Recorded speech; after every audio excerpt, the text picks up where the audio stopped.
area's POV husband and boss Adam, is laughing at every joke that leaves the lips of his first love while I watch them through the glass doors that separates his office from mine. I had been dutifully preparing some documents that needed his signature and also setting up his meetings for the day like I have done for 7 years as his secretary, but since Sophia's arrival, I have been unable to get any work done. I feel a pang in my chest every time Adam laughs, almost tearing up at the thought that he has never laughed like that around me. I stare at her slender frame, her lush black hair that bounces back into place even when she throws her head back in laughter, and the grace in every of her movements. Sophia is an epitome of feminine grace, and every of her features is proof of why Adam has been hung up over her even though they separated years ago. Even though he married me, the dark blinds of his office are brought down abruptly, blocking my view of them both, and now all I can see is black. It is as if Adam is trying to prevent me from prying even though I am his wife and privacy shouldn't be a thing between us, especially when it comes to a woman he used to love so much. Still remember how shocked I was when she walked up to me earlier, heels clicking ever so sophisticatedly on the office tiles. I saw the feet cladded in shiny red heels before I raised my head to look at her. Arya, I didn't know you still worked here. I can't believe Adam is still making you work even after you both got married. That man is something, isn't he? She said, smiling sweetly with blood-red lips that would look horrifying on me if I dared to try that shade of lipstick. I couldn't speak, caught in the shock of staring face to face with her after all these years, especially as she still had the same aura of wealth and confidence that I have always known her to possess. For a split second, she made me feel insecure in my gray office wear and my tight bun hair and the fact that I wore little to no makeup. Sophia. Adam's voice was what broke me out of that trance I was stuck in as he stepped out of his office, and there, right in front of me, he hugged her ever so tightly like an old-time friend before he led her back into his office without sparing me as little as a glance. Now, they are alone together in his office, the blinds of his office pulled shut so that I can't see them but can only hear their muffled voices and his own laughter every now and then. I squirm in my seat uncomfortably each time they laugh, gripping the edges of my table tightly and too destabilized to get any work done while they are both holed up in there. Stare at the calendar on my table. Today's date is marked with a red marker and I sigh deeply. Does he even know today is our 3rd wedding anniversary? Every year, it seems like I am the only one who remembers it, and now with Sophia's appearance, I can already tell that today will pass by like it's just another day. I knew she was coming today. Being his secretary is the only reason why I knew the things Adam would rather keep from me. He already briefed me about a new business partner that just returned to the country 2 months ago and will be at the office at any time. What I didn't know, or should I say, what he purposely kept from me, was that the so-called business partner was Sophia Bradley, and perhaps the reason why he has been more cold and indifferent than usual ever since her return, and why heart aches at the realization, but it aches even more because there is nothing I can do about it. I have never had a place in Adam's heart, but he has been the only one in mine. I loved him from the very moment he saved my life years ago, but I can say the same for him. Always reminds me, even without speaking, that our marriage is nothing but an attempt at fulfilling his grandfather's wishes, and I knew if he had gotten his way, he would have never looked at me twice. Not to talk of getting married to me. Grandfather's love for me is perhaps the only reason I am still sane in this loveless marriage. The old man never ceases to show how much he cherishes me, but when has that ever been enough? I am married to Adam and not his family. The clock ticks endlessly, yet Adam remains in there with her. Their laughter dies down all of a sudden and I can barely hear a word they are saying. Unable to hold back anymore, I stand before the restlessness kills me. I am his wife and I deserve to know what is going on. To look natural, I quickly make 2 cups of coffee. After all, I am his secretary and this is a part of my job. Nervous sweat breaks out on my forehead as I make my way to his office with unsure steps. Inhaling sharply, I open the door and step in. My heart clenches at the sight of them both, relaxed in each other's company as they sit so close to each other on one of the couches in his office. I swallow hard and try to walk over to the table with the best confidence I could muster. I made coffee. I say, but they don't even acknowledge my presence, lost in each other and whatever they were discussing. I study Sophia for a moment, watching as she twirls her cherry blonde hair with a finger while seated with one leg crossed over the other to reveal a provocative amount of thighs. Smiling so brightly that I can't tell if she's faking it. I want to turn around and leave, but my feet fail to move. I can't just leave like this. For how long will I keep quiet and suck it up, sir? I call, looking directly at Adam. We are married, but he never fails to remind me that I address him as my boss at work. Adam doesn't even make a move to look at me, and anger rises inside of me, slowly boiling. Sir, I call again, and that is when he finally regards me with a cold look that almost deters me, but I remain firm under his gaze. There is something I need to talk to you about, it's important. I lie right through my teeth. I can feel Sophia's gaze burning through me, but I try not to look at her, for the fear that my confidence would slip away if I do. Adam just waves me off. It can wait. As you can see, I have a guest. It can't wait. I say, even more firmly, but he is already back to smiling and listening to Sophia speak like a lovesick teenage boy. I call him a few more times, and unable to hold back any longer, I call him by his name instead, Adam. They both look up at me with a mix of expressions. That of Adam is pure anger, while Sophia is obviously irritated. I know she has never liked me, and back when I was just his secretary and she was his girlfriend, she complained about every single thing I did. Adam, what is this? Is this how you let your employees disrespect you? She says it with absolute disgust and disrespect. I am stunned at her words, so stunned that I scoff. Employee? She dares to talk down on me like that even when she knows fully well that I am not just an employee. Adam stands, his tall frame causing his shadow to sweep over me while I grip the tray of coffee tightly in my hands. Arya, out. Now. He commands, and I am filled with so much hurt that my hands shake and my lips quiver. Why should I? I have every reason to be in this room, and I have every right to speak for you to listen to me. Sophia stands at once. It seems as though your wife has a bone to pick with me, and I will not sit here and take such insults. She begins to walk away, and of course, Adam follows her. I try to move out of her way, but my attempt fails when her shoulder heavily bumps into mine in a way that is too fierce to be considered unintentional. I lose grip of the tray and stagger forward, and just like that, the hot coffee spills all over her very expensive-looking dress and mine. She shrieks, backing away from me only to glare at me the next second. What the hell is wrong with you? She yells. Adam rushes to her side in less than a minute, fussing over her stained dress and even offering her his handkerchief while I stand there, drenched in coffee as my husband takes care of another woman. I feel the tears prickling at the corner of my eyes, but what does crying in front of this woman make me? I can't believe you. What did I ever do to you? Go ahead and dislike me all you want, but there is a limit to how far you can go, and you just crossed that. She says again, seething in uncontained anger. Adam turns to me, eyes dark with rage. It makes me shiver. Makes me feel unimaginable pain to know he is mad at me because of another woman. Apologize right now. He commands, and I scoff. How can he stand there and take her side when I did nothing wrong? Why should I do that? I have done nothing wrong.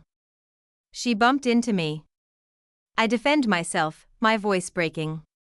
Lips quivering. I did no such thing. Sophia says defensively, but her eyes tell a different story. You heard me, Arya. Apologize to her right now. Adam says again, still intently looking at me. I almost laugh at the fact that the only time he is looking me directly in the eyes after 3 years of marriage is when another woman is involved. Shake my head, finding all of this hard to believe. So you believe her over me? You take her words for it, but mine does not matter? I am your wife. A wife I never wanted to marry. He yells back and shatters what is left of my broken heart. Arya's POV. I am speechless for the next few seconds as his words hit me like a freight train. I wait. I wait for his hard eyes to soften with remorse at the harsh words he threw at me, but that doesn't happen. He is glowering at me, nose flaring angrily. Adam, how could you say that to me? I say, my eyes crossing over to Sophia, who is now hiding her own frame behind his tall, muscular one, in front of her. Because it's the truth.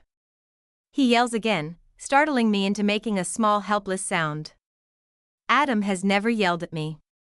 And even though it hurts me to admit that he is truly saying the truth, he has never said it to my face, and I never really thought he would. I have always known it, yet it hurts to hear it come from him. It feels like 1,000 needles are pricking my heart and making me bleed out with so much pain. He runs his fingers through his hair, seeming frustrated. Like he would rather not have this conversation with me. And just when I think it is over, he continues to speak, breaking me even further. You were nothing but a mere secretary who wormed her way into my life. If you hadn't forced yourself on me that night, none of this would have happened. This marriage would have never happened, and you know it. He brings up the past. Our past. The night that meant everything to me but clearly means nothing to him. I swallow over and over again till my throat and mouth become dry. I can't cry. No, I can't appear weak. Not in front of Adam, and definitely not in front of Sophia, so I keep my tears at bay, urging them to return before they spill down my cheeks. I never forced myself on you, Adam. Why won't you believe me? I manage to say, but he raises a hand to tell me to stop talking, and I clamp my lips shut. Do not stand there and try to look innocent, Arya, because that is far from who you are. I simply said the truth, and I do not care if you cannot take it. He says, then stares at me intently. Do not let what happened today repeat itself again.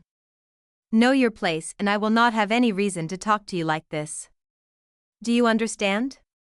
He lays emphasis on every word of warning he is giving me and turns his back against me before I can even open my mouth to speak again.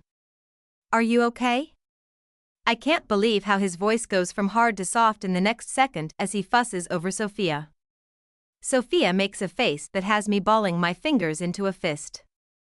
A face that clearly says she is not okay. The coffee was hot, and I think I might have to visit the hospital to prevent the burn from leaving a scar. She says in a quiet voice. I look down at my own body that is also drenched in the same coffee. The coffee wasn't hot enough to cause a burn, but Adam believes her instantly. He pulls her into a hug and embarrassment washes over me like a bucket of ice. I'll drive. Wait here, I will get my keys, he says as he pulls away, rushing to his office table to grab his car keys before coming back to her side.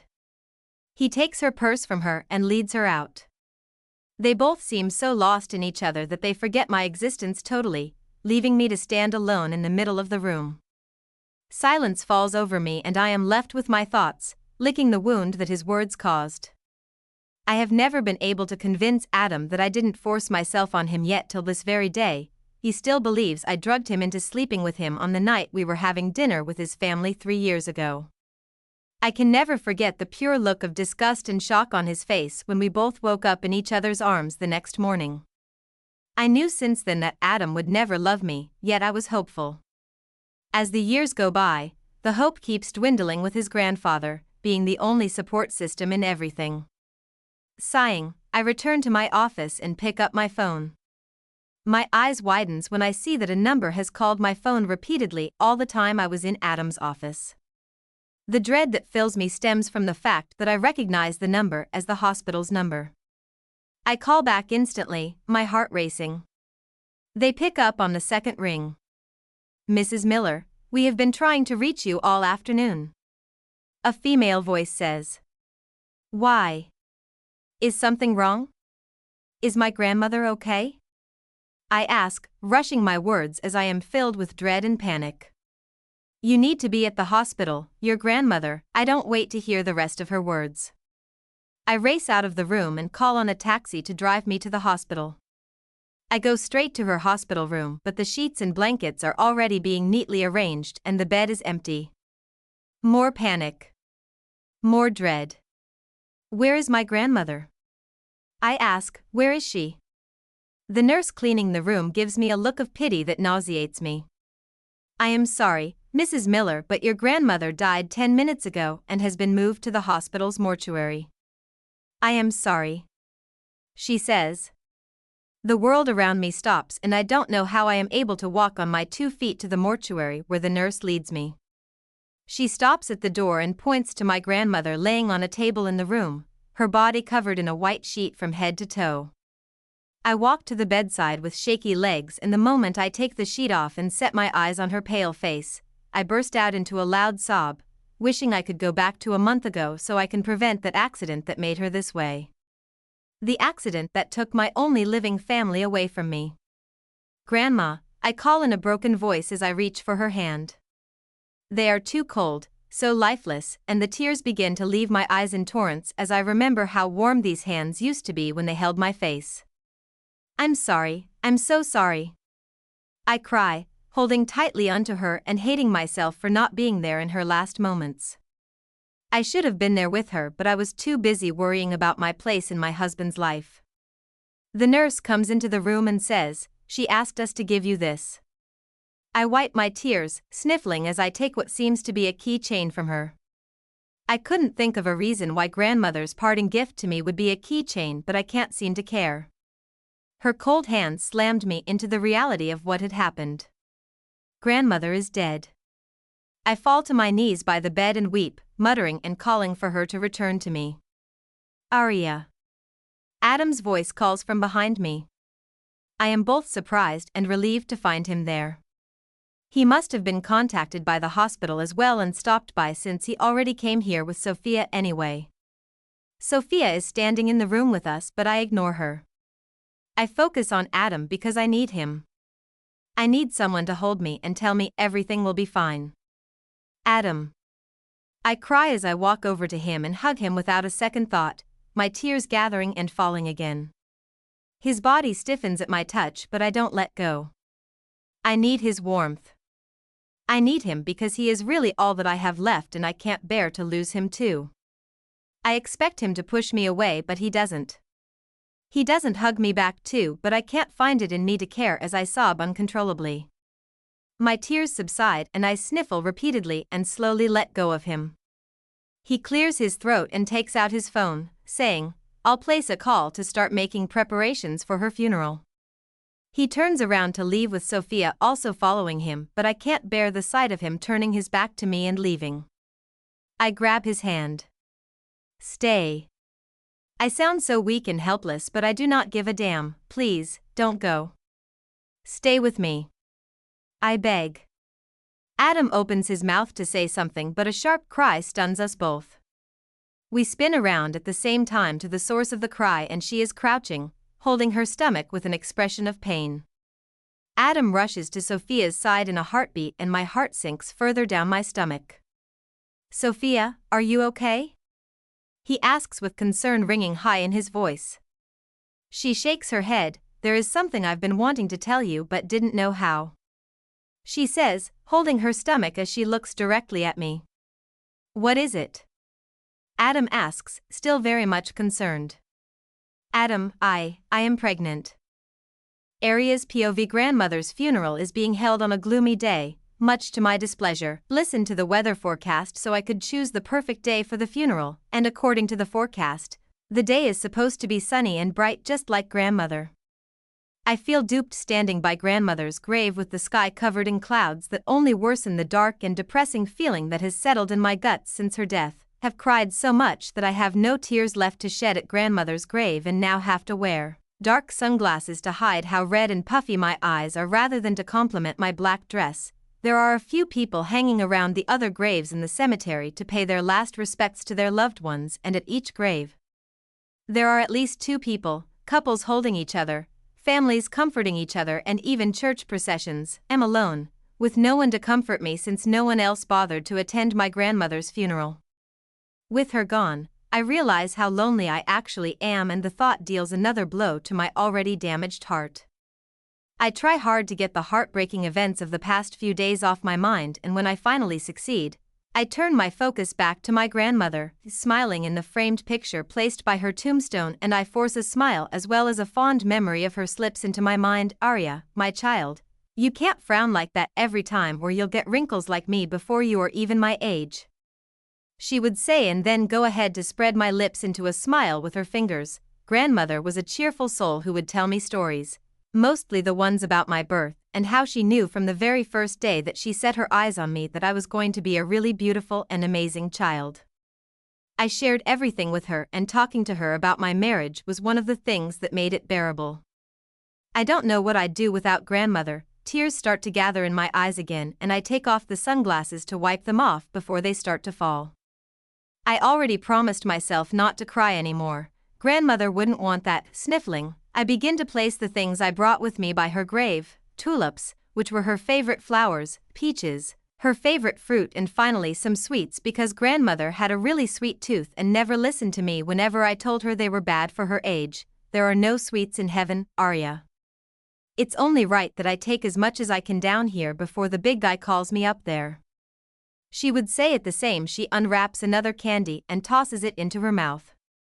She would talk on and on about the big guy and up there like she was always prepared for the day she would die. I can't help it anymore. I burst into tears, falling on my knees by her grave as it dawns on me fully that she is really gone.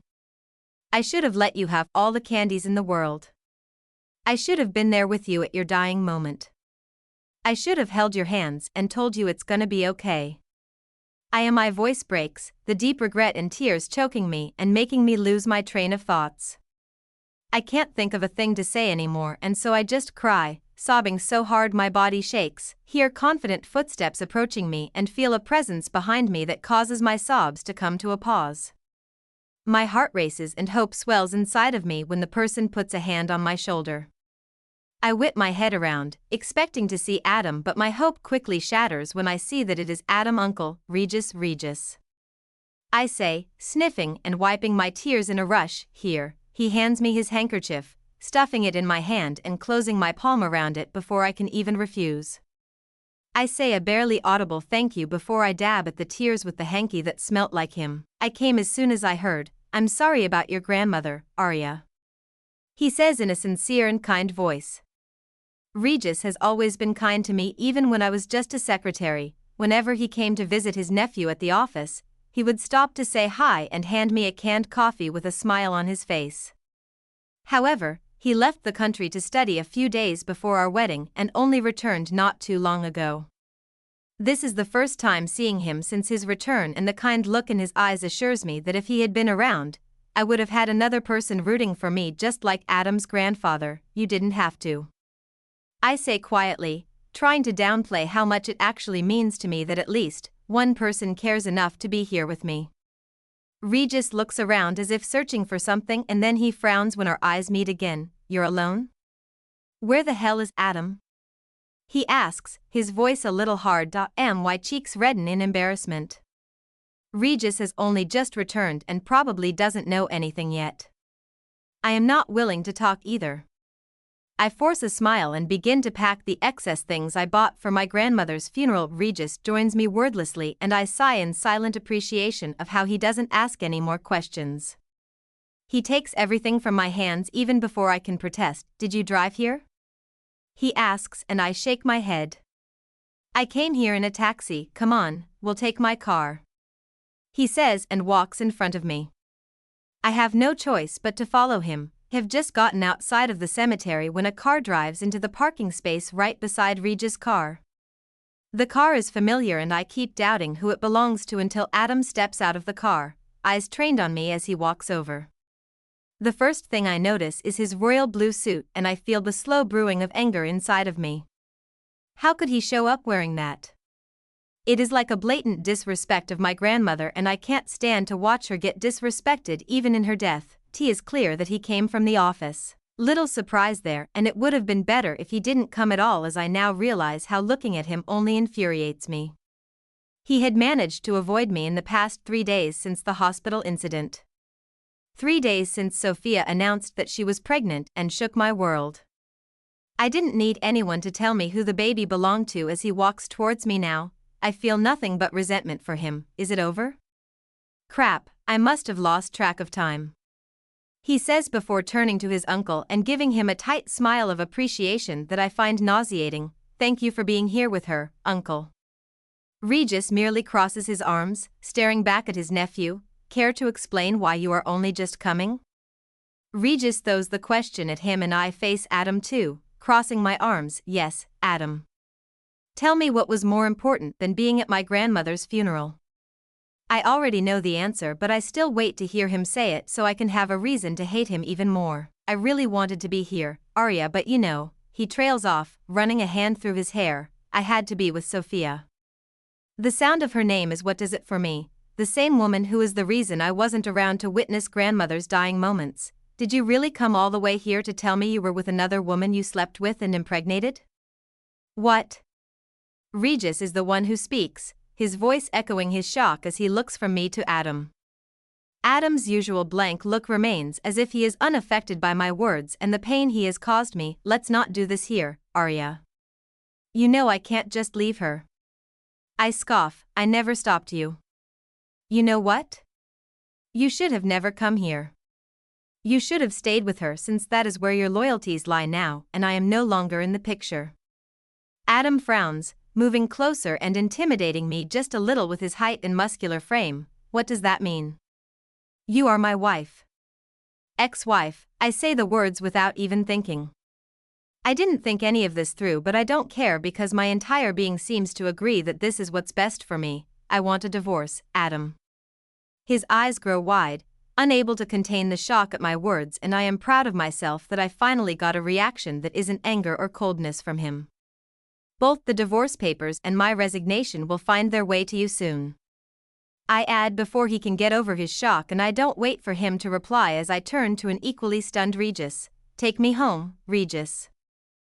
Adam's povey want a divorce. The words circle around my head non-stop. Of all the shits I have had the pleasure of hearing, and trust me, I hear a lot of crap as a CEO. Arya asking for a divorce out of nowhere has to be the worst. I am a man who takes pride in my strength and ability to handle situations no matter how unexpected they are. It comes with the job, yet for some reason, I am unable to utter a single word or move my feet until she gets into the car with my uncle. When I finally come to my senses, she is long gone, leaving me to drown in the pool of shock she created. I am shocked at her audacity, the way she looked me in the eyes as she hit me with those words. Arya's cold hazel eyes totally betrayed the meek and timid trait that I have only ever known her for. I am equally shocked at myself for actually being affected by it when I shouldn't have batted an eyelash. After all, I never wanted to marry her.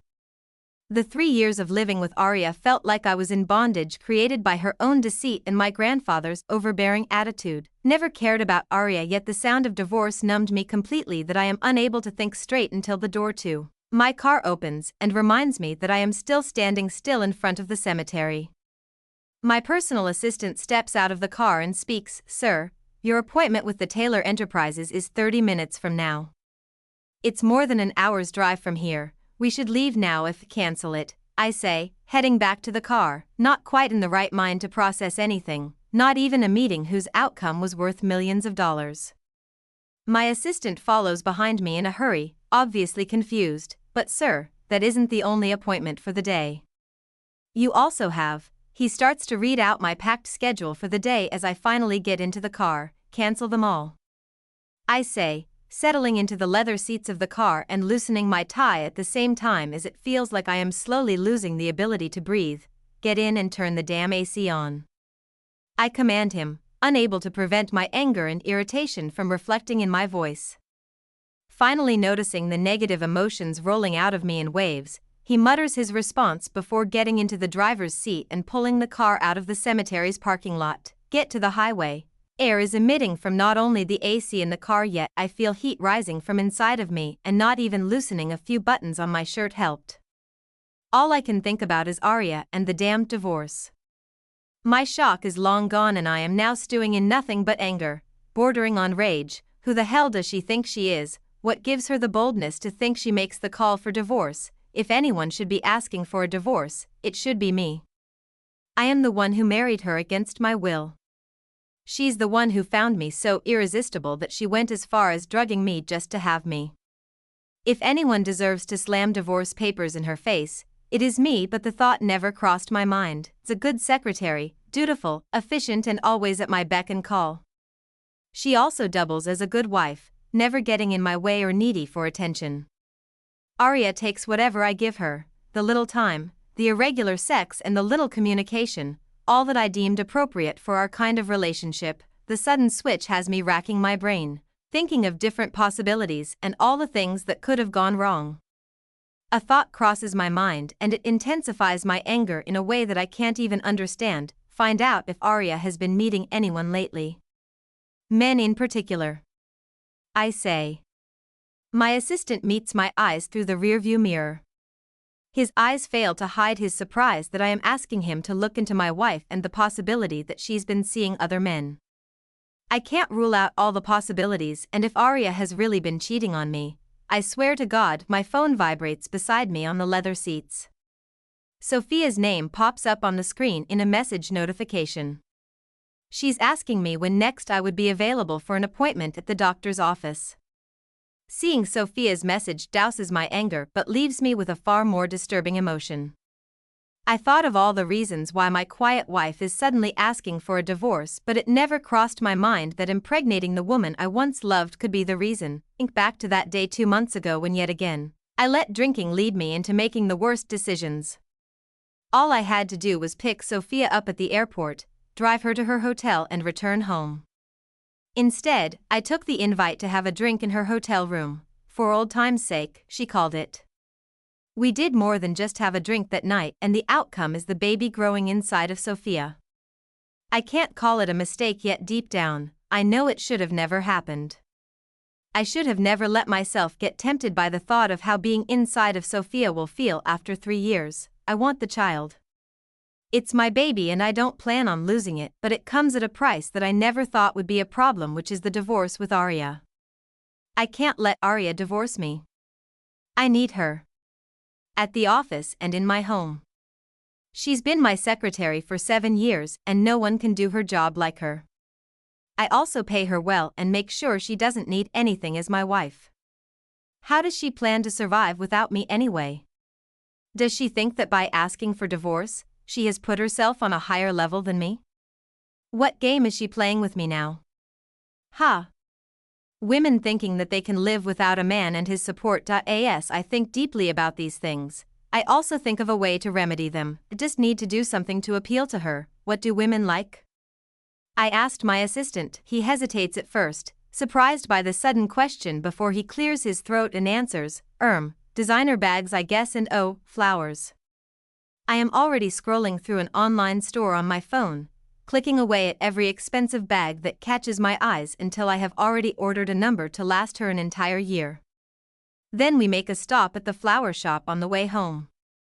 Turns out there are more than 100,000 flowers and I can't even decide which one to get for Arya because apparently, women have favorites when it comes to things as trivial as flowers as well. In the end, I pick lilies because the attendant at the flower shop claims it's most women's favorite. I head home after that with only one single thought at the back of my mind: I won't let Arya divorce me. Arya's POV. I am thankful that Regis doesn't ask any questions as he drives me back home, offers to drive me into the compound, but I turn him down and wait till he drives off before I sigh and walk into the house. The house is brimming with maids who rush over to me the instant they hear the door open, but I raise a hand to stop them all from coming close to me. I'm no longer the mistress of the house, walk past them all to get to my room. Adam and I only share a room when he is looking to satisfy his sexual urges. He crawls into my bed and peppers kisses all over my body till I give in, and that is the only time I ever feel wanted by him.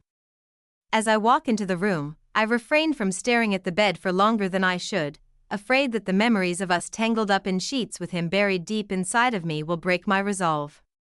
And right now, I have only one resolve: to leave Adam for good. Begin to pack while that resolve is still strong, not even stopping for one moment to think about the fact that I have nowhere to go. I can't bear to stay one more day under the same roof with Adam, knowing how deeply his betrayal cut.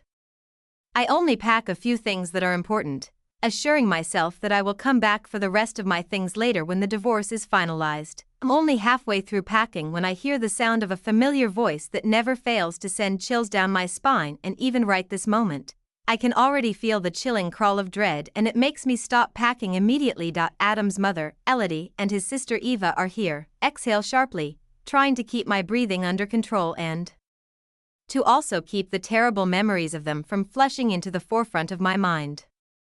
A few more deep exhales and I finally get a hold of myself, resuming packing my things. Once I finish packing, I haul the heavy suitcase out of the room and walk into the living room where Elodie and Eva are seated on one of the couches, legs crossed over one another like they owned the place. Elodie has her signature scowl on her face that doesn't fade even when I bow to greet her. Why are you here? Elodie asks, standing. I am confused by her question, and my inability to give an answer makes her scoff, her face contorting into the ugliest form annoyance can take.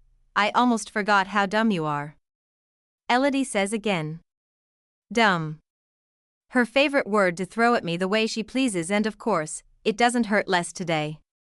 In fact, it is even more painful now that I realize that besides having to live with Adam's indifference, I have also had to deal with his mother's hatred and utter disrespect for me, and all along, my response has either been silence or an apology that she never deserved. Why are you here instead of the office, huh? She sneers and continues, my son works tirelessly day and night just to make money for someone like you to leech off him. All he asks of you is to do your job as his secretary, and yet you can't even do that one thing? Do you think you are entitled to his money just because you are his wife? Her words are like hard blows to the chest, every single word that strung her sentences together hitting nerves and breaking right through them. I feel something rising inside of me. It has always been there, but I have always managed to control it. To top it all, Eva, Adam's snobbish sister, had to chip in. She's a trickster who duped my poor innocent brother, and I wonder why isn't she at the office? Such a lazy bum. I don't even know how Grandpa accepted such a penniless bitch to be part of our elite family. I had to be at my grandmother's funeral.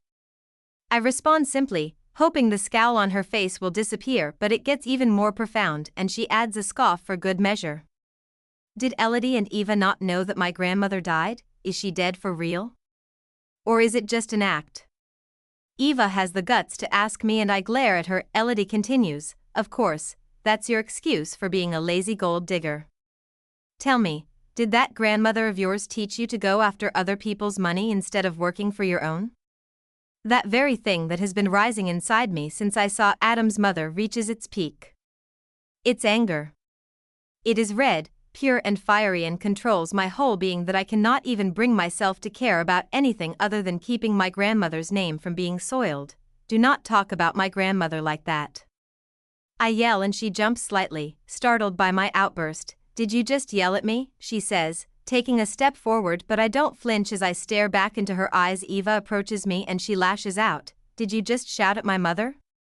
Eva has always tried to demean me in every possible way at every chance presented to her. She grabs my arm, presses it harshly, making me wince in pain. Elodie smiles, and as usually, she is greatly entertained. I push Eva with the other hand and she tumbles on the sofa. She remains shocked, for I have always allowed them to bully me, and this time, I retaliate. Did you forget your place? You are nothing but a gold digger who married your son for his money. Yes, I get it. I snap at her, having had enough of the name-calling every damn time, but you don't have to worry about that anymore because I already filed for a divorce. I am leaving your son so you can go ahead and swallow all of his money for all I care. I turn around to leave, huffing as I drag the heavy suitcase with me, but then Elodie clamps her hand down on the suitcase to stop me. She looks at the suitcase in amusement. You are really leaving? Elodie can't even hide the joy in her tone. Yes, so please just stop and let me go. She shakes her head. Not so fast. You can't just leave. And then she signals to two of the maids who have been standing, watching the whole exchange. Search her. She orders when they come forward. They hesitate and she glares at them. Did you not hear her? She is no longer the mistress of the house. Search her right now. I am too stunned to react when the maids finally snatch my suitcase from me. Eva tries to hold me, preventing me from snatching back my bag from the maids. What do you think you're doing? I say, my voice shaky. I can't just let you leave. Who knows what valuables you have stolen from my son inside that germ-ridden bag of yours?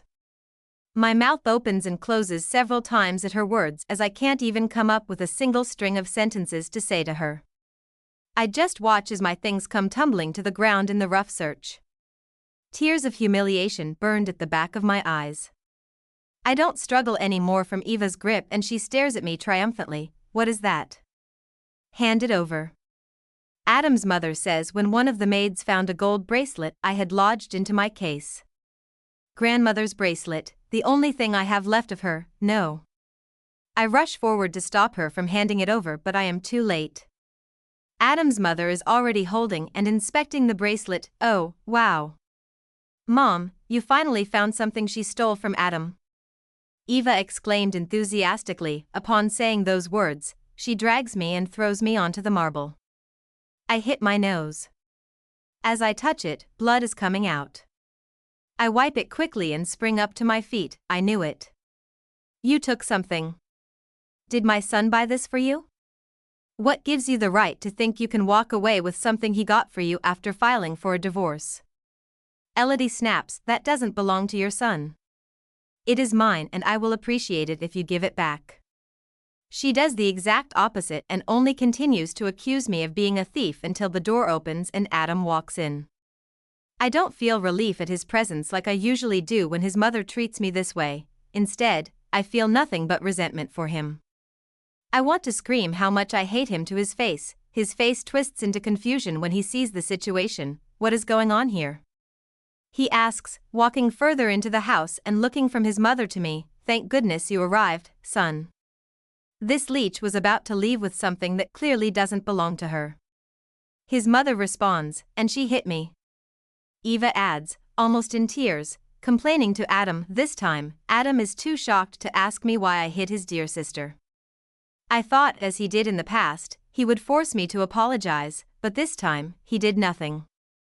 I wonder why eyes are starting to water for some reason and I am confused as to why Adam's appearance suddenly triggered them, yet I smile through the tears. Adam, will you please tell your mother that I have never gotten a gift from you? Adam falters, seemingly speechless for a second as he stares at his hands. I also look down at his hands and I finally understand why my eyes sting with tears and why I am sniffling in preparation of a sneeze that rocks my entire body. Lilies. I am allergic to them. Despite the tears rolling down my cheeks, I start to laugh. I laugh so hard, ignoring the burning gazes of everyone present in the room who probably think I have gone crazy. I sneeze in between laughs, yet I don't stop laughing as I turn to Adam's mother. I have been married to your son for 3 years and he doesn't even know I am allergic to lilies, yet you think he is capable of getting me a bracelet? I shake my head at my sad reality. Aria's POV. Adam hands the flowers over to one of the maids, asking her to put it in a vase or whatever. He clears his throat, trying and failing miserably to hide his embarrassment in front of his mother, his sister, and the maids. The flowers weren't for you. He says, voice hard as he stares at me for a brief second. I barely even feel anything when he says that because I genuinely don't care anymore. I just want to get the hell out of this house and never return. I don't even care about the rest of my things which I am yet to pack. I just want to turn my back on this horrible life already. I hear Eva sniggers. Adam seems like he wants to say something to me, but then he decides against it and turns to his mother instead. Mum, please return the bracelet to her. She snorts and shakes her head stubbornly. I am not letting her leave with it. Adam grunts, a sign that he is slowly losing his patience. I have never seen that bracelet, mother. It belongs to Arya. Please, give it back. Adam's mother doesn't immediately move to do as she is told, but the moment she does, it is with an annoyed huff as she tosses the bracelet at me. I catch it in my palms while she heads back to sit in the same position as earlier when I first walked into the living room. I fall to my knees by the mess the maids made out of my clothes and then I begin to arrange them again, rushing through the process so I can get out of here fast to stop the repeated sting of humiliation. Adam standing there and just watching me clean up his mother's mess without as much as an apology from either of them only adds to the rising level of humiliation. Once done, I stand and face Adam squarely, taking in the same clothes he wore to the cemetery earlier and getting reminded of all the reasons why I am making the best decision of my life. As I said before, it is over between us. The divorce papers and my resignation letter will find their way to you soon. I say, ignoring the way his face twisted. Goodbye, Adam. I turn around before I can even hear his response. I don't want to look at Adam, not anymore. I walk away from him, going straight for the door and turning its knob for what I hope is the very last time. Have barely taken a step outside the door when Adam's strong hand grabs my upper arm and twists me around to look at him. I have worked with him for 7 years, 4 of which I was just his secretary, and that was enough for me to know the kind of man Adam Miller is. He is usually composed with a blank expression that shows how in control he is. Right now, Adam is neither composed nor in control. He seems like he has lost grip of it, and the meaning of those words don't even matter to him anymore as he holds my arm in a tight grip. I struggle to break free of his hold. Let me go. I snap at him, but Adam only narrows his eyes at me, his anger burning past his blue eyes. You can't just leave, Arya. He growls, you can't tell me what to do, Adam. At least not anymore. Let me go. Does this even make any sense to you? He yells in my face as he lets go of my hand to run his hand through his hair. You can't just spring this kind of shit on me. It's not springing if we have both had it coming from the very moment we shared our vows, which you have already broken. We both know this marriage should have never happened, so cut the crap and let me leave. I say, practically fuming before turning around in another attempt to leave. What about grandfather? You are taking such a big step without talking to the old man who set it all up anyway. The man who has been nothing but good to you. I turn back to face Adam, hating his attempt at making me feel guilty. My thoughts go to his grandfather momentarily, and I try to imagine the old man's reaction to me filing for a divorce when he cares about me so much.